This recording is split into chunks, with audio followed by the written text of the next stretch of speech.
మేమైతే 6 ఎకరాలు ఇచ్చామండి. First of all Jaganmohan Reddy గారు ఈ రాజధాని కమ్మ రాజధాని అన్నారు. నేను బీసీడీ యాదవ సమాజ వర్గానికి చెంది. కమ్మ వాళ్ళు ఇచ్చింది చాలా తక్కువ, కాపులు ఎక్కువ పొలం ఇచ్చింది. విష్ణు మొలకల సుబ్బారావు 150 ఎకరం, 85 ఎకరం పాలకాల వీరాంజనేయులు, గడ్డం సుబ్బారావు 70. అలాగే బీసీలు కూడా పొలం ఇచ్చారు. అంతా బడుగు బలహీన వర్గాలు ఎకరం 2 ఎకరాల లోపలే 85% ఉన్నారు. ఇక మీరు అడిగింది ఏంటంటే అప్పటికి ఇప్పటికి ఫస్ట్ ఆఫ్ ఆల్ 2014-19లో మాకు ప్లాట్లు ఇచ్చినప్పుడు మేము సిఆర్డీ ఆఫీసర్ దగ్గరికి వెళ్ళి మా ప్లాట్లు ఎక్కడో మాకు చూపించుకుంటే మేము రిజిస్ట్రేషన్ చేయించుకుంటామంటే సర్వేర్ని పంపించి హద్దురాళ్ళు చూపించినాకే నేను నా ప్లాట్లు మొత్తం రిజిస్ట్రేషన్ చేయించుకున్నా. నాది శాఖమూరు రెవెన్యూ. డిప్యూటీ కలెక్టర్ గారు సర్వేర్ని పంపించారు నా అమ్మటి. ఆయన రాళ్ళు చూపించి నెంబర్లు చూపించి నాకే నేను రిజిస్ట్రేషన్ చేయించుకున్నా.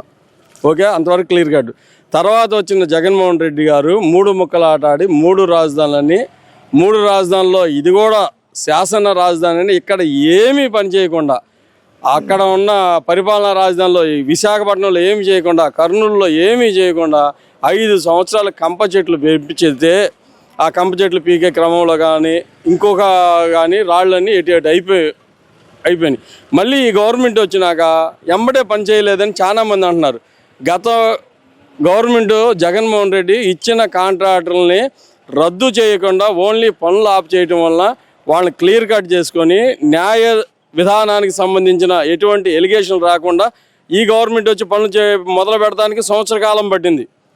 మళ్ళీ మధ్యలో వర్షాకాలం. ఈ అడ్డంకులన్నీ దాటుకొని ఇప్పటికి మేబీ దగ్గర 25-30% పనిచేసింది. ఒక బిల్డింగ్ కట్టాలంటే 3 years పడుతుంది.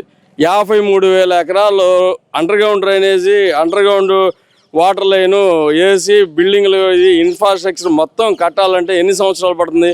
కానీ ఈ గవర్నమెంట్ తన శక్తికి మించిన విధంగా ఈరోజు ఐకానిక్ టవర్స్ 24/7 వర్క్ జరుగుతుంది. లేదా ఒరిజినల్ అసెంబ్లీకి వెళ్ళండి, హైకోర్టుకి వెళ్ళండి. ఈ రకంగా మళ్ళీ ఈయన 3 ముక్కలాటి మెయిన్ ఇక్కడ రాజధాని అభివృద్ధి చెందితే ఈ ప్రభుత్వానికి పేరు వచ్చింది, లేదా ప్రజలు బాగుపడతారనే దురుద్దేశంతో ఈయన గంటకో మాట మాట్లాడుతున్నాడు. అసలు జగన్మోహన్ రెడ్డి గారు 3 రాజధానులు అన్నాడు. ఆ కాన్సెప్ట్ మీద ఉన్నారా? లేదు. మావిగన్ అన్నారు. మావిగన్ ఎలా చేస్తారు? అభివృద్ధి వికేంద్రీకరణ జరగాల, పరిపాలన మాత్రం ఒకే చోట ఉండాలి. 13 జిల్లాల నుంచి, ఉమ్మడి 13 జిల్లాల నుంచి ఏ పని వచ్చినా ఒకే చోట అడ్మినిస్ట్రేషన్ కావచ్చు, న్యాయానికి సంబంధించిన కావచ్చు, రెవెన్యూకి సంబంధించిన కాబట్టి 1 day అయింది. అదే 3 దిక్కులు పెడితే ఏది కాదు. అలాగే అభివృద్ధి వికేంద్రీకరణ జరగాల. ఐటీ సెక్టర్ మొత్తం వైజాగ్ వెళ్తుంది. నాన్ ఎలక్ట్రికల్ మొత్తం అనంతపురం జరుగుతుంది.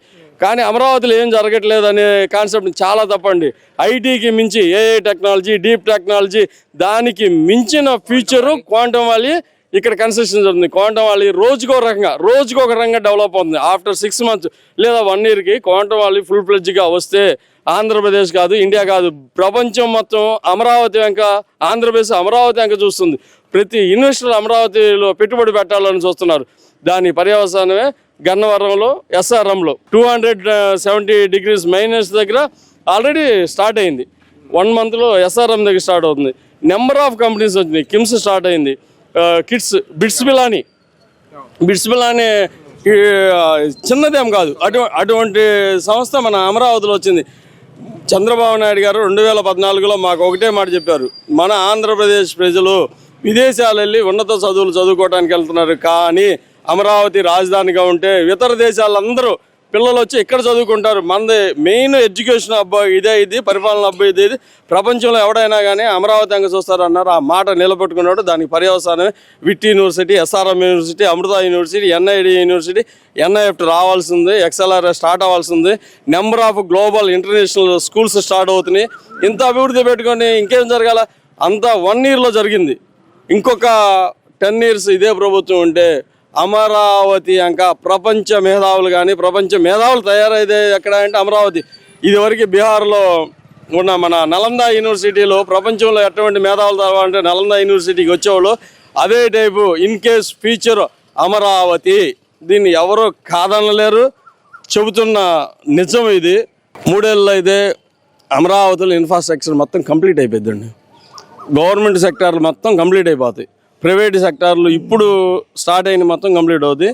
రైతులకు ఇవ్వాల్సిన రిటర్నబుల్ ప్లాట్లు, రోడ్లు, డ్రైనేజీ, వాటర్ లైన్ మొత్తం కంప్లీట్ అయ్యి ఈ రైతుకి నీ ప్లాట్లో నువ్వు ఇల్లు వేసుకో అన్న ఇన్ఫ్రాస్ట్రక్చర్ స్టార్ట్ అయ్యింది. దానికి ప్రజెంట్ ఏంటంటే తాళాపాలెం దగ్గర ఒక రైతు ఆల్రెడీ ప్రైవేట్ ఆయన సొంత భూమిలో ఇన్ఫ్రాస్ట్రక్చర్ కట్టుకుంటున్నాడు. ఇక్కడ కొంచెం వర్షాల అడ్డంకి మూలాన, మెయిన్ ప్రాబ్లం వలన under ground drainage, under ground water line ఈ వేయటం వలన కొద్దిగా ఆటంకం అవుతుంది. కానీ ఈ 3 నెలలు వెళ్ళినాక ఇక్కడ జరిగే ఒక వర్కులు ఎవరైనా వచ్చి చూసుకోవచ్చు, నెక్స్ట్ లెవెల్లో ఉంటుంది. ఈ 2 నెలల్లో భూముల ధర అంటే జగన్మోహన్ రెడ్డి గారు ఉన్నప్పుడు గజం 10,000 ఉంది. ఇప్పుడు బెటరేగా. మేము రాజధానికి ఇచ్చినప్పుడు వ్యవసాయ ల్యాండ్ అన్నప్పుడు 20 lakhs అలా ఉండొచ్చు. ఇప్పుడు వచ్చేదానికి 30,000 అన్న 4 కోట్లు ఉంది. ఇప్పుడు 4 కోట్లు ఉందిగా. దానికి తోడు ఇక్కడ పొలం ఒకవేళ అమ్ముకోవడానికి కుదరకో ఆర్థిక ఇబ్బందులు ఉంటారేమో అని మొదటి 5 సంవత్సరాలు బాబు గారు బయట ఎట్లా ఉండేదో అట్లా కౌలు ఇచ్చి 10% పెంచుకుంటూ పోయారు. ఈ జగన్మోహన్ రెడ్డి వచ్చి ఏ పని చేయకుండా ఇక్కడ ఆగం చేశాడని వాళ్ళ ఆర్థిక పరిస్థితి ఏంది అని ఇంకొక 5 సంవత్సరాలు ఎక్స్టెన్షన్ చేశారు మా కౌలు. అలాగే ఇక్కడ భూమి లేని నిరుపేదలకు కూడా ఒక వ్యక్తికి కుటుంబంలో నిరుపేదకి 5,000 2,500 చేస్తుంది. 5,000 చేశారు బాబు గారు. వాళ్ళకు కూడా ఇంకొక 5 సంవత్సరాలు పెంచారు. వాళ్ళ జీవనోపాధి కలవాలి కదా. ప్రతి వ్యక్తికి రాజధానిలో న్యాయం జరగాలి. అట్ ది సేమ్ బయట కూడా న్యాయం జరగాలనే విధంగా కూటమి ప్రభుత్వం పనిచేస్తుంది. బాబు గారు తోడు పవన్ కళ్యాణ్ గారు ఇద్దరు 24/7 అమరావతి కాదు, రాజధాని అమరావతి కానీ ఆంధ్రప్రదేశ్ కూడా అభివృద్ధి చెందాలని అన్ని చోట్ల పరిశ్రమలు చేయడానికి ఎవరి వంతు కృషి వాళ్ళు చేస్తున్నారు.